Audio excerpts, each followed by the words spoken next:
सिंहासन बत्तीसी की 10वीं पुतली प्रभावती की कहानी आज आप इस वीडियो के माध्यम से सुनेंगे।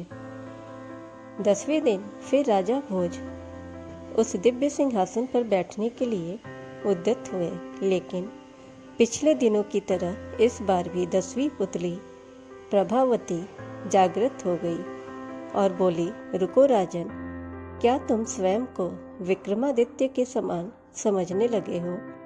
पहले उनकी तरह पराक्रमी और दयालु होकर बताओ, तभी तुम इस सिंहासन पर बैठने के अधिकारी होगे। मैं तुम्हें परम प्रतापी राजा विक्रमादित्य की कथा सुनाती हूँ। 10वीं पुतली की कथा सुनने के लिए आप वीडियो को लास्ट तक देखें और चैनल पे अगर नए हैं तो चैनल को ज़रूर सब्सक्राइब करें, नोटिफिकेशन बेल दबाएं ताकि हमारी हर वीडियोस आप तक पहुंच पाए। वीडियो को ज़्यादा से ज़्यादा लाइक और शेयर करें। एक बार की बात है, राजा विक्रमादित्य शिकार खेलते खेलते अपने सैनिकों की टोली से काफ़ी आगे निकलकर जंगल में भटक गए। उन्होंने इधर उधर काफ़ी खोजा, पर उनके सैनिक उन्हें नज़र नहीं आए। उसी समय उन्होंने देखा कि एक युवक एक पेड़ पर चढ़ा हुआ है। एक शाखा से उसने एक रस्सी बांधी, रस्सी में फंदा बनाया और उस फंदे में अपना सर डालकर झूल गए। विक्रम समझ गए कि युवक आत्महत्या कर रहा है। उन्होंने उस युवक को नीचे से सहारा देकर फंदा उसके गले से निकाल दिया तथा उसे समझाया कि आत्महत्या कायरता है और अपराध भी है। इस अपराध के लिए राजा होने के नाते वे उसे दंडित भी कर सकते हैं। युवक उनकी रोबीली आवाज़ तथा वेशभूषा से समझ गया कि वे राजा ही हैं, इसलिए वो भयभीत हो गया।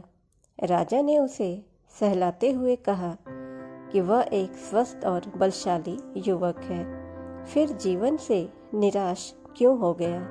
अपनी मेहनत के बल पर वह आजीविका की तलाश कर सकता है।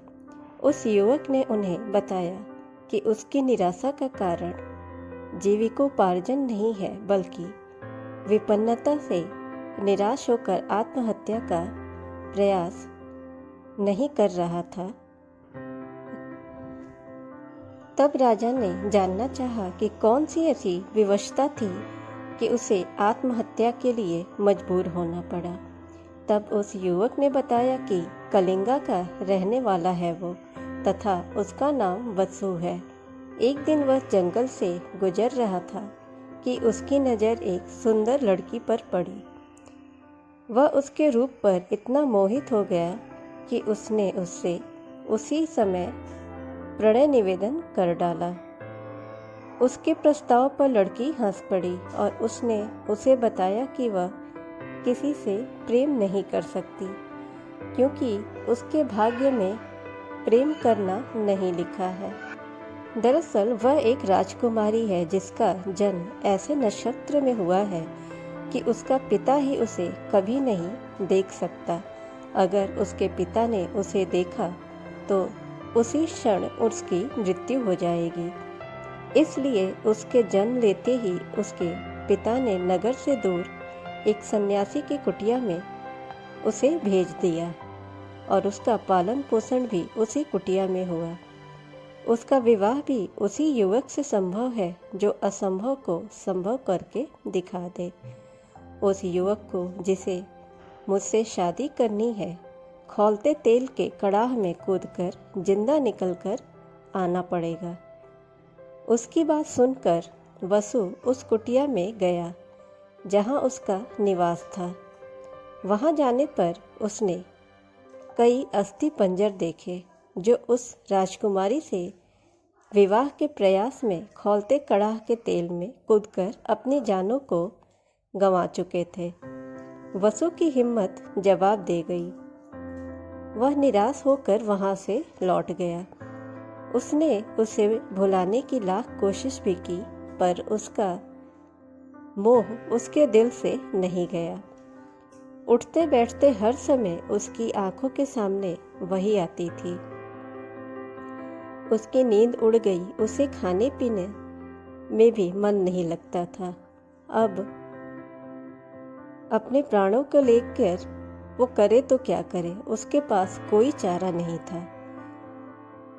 तब राजा विक्रमादित्य ने उसे समझाना चाहा कि उस राजकुमारी को पाना सचमुच असंभव है, लेकिन वह उसे भूलकर किसी और को जीवन संगिनी बना ले।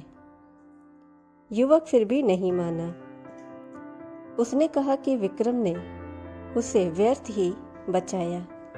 उन्होंने उसे मर जाने दिया होता तो अच्छा था। फिर राजा विक्रम ने उससे कहा कि आत्महत्या पाप है और यह पाप अपने सामने वह नहीं होते देख सकते।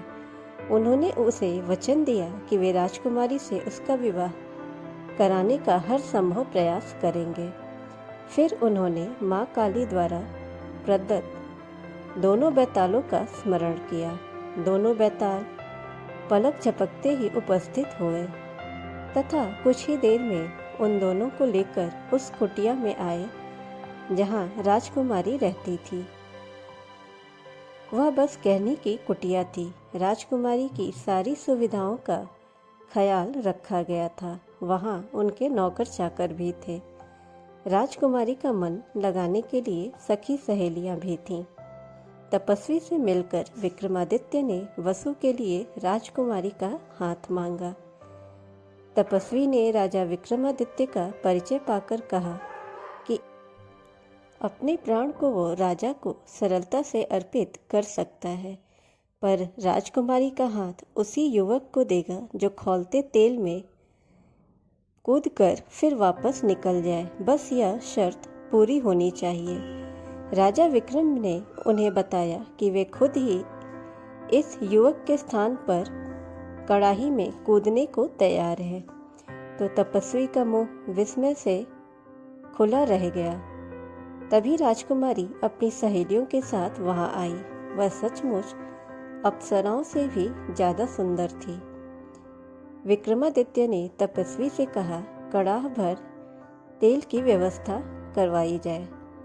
जब तेल एकदम खौलने लगा तो माँ काली को स्मरण कर राजा विक्रम तेल में कूद गए। खौलते तेल में कूदते ही उनके प्राण निकल गए और शरीर भुनकर स्याह हो गया। माँ काली अपने भक्त को इस तरह कैसे मरने देती। उन्होंने बैतालों को विक्रम को जीवित करने के लिए कहा। बैतालों ने अमृत की बूंदें उनके मुंह में डालकर उन्हें जिंदा कर दिया। जीवित होते ही उन्होंने वसु के लिए राजकुमारी का हाथ मांगा।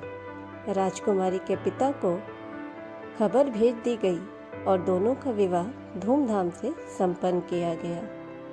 इतना कहकर प्रभावती खामोश हो गई। राजा भोज समझ गए कि विक्रम से उस अतुल्य त्याग का उनके पास कोई जवाब नहीं है और लौट गए अपने कक्ष की तरफ। अगले दिन 11वीं पुत्री त्रिलोचना ने उन्हें फिर से रोका और विक्रमादित्य की सुंदर और रोचक कथा उन्हें सुनाने लगी।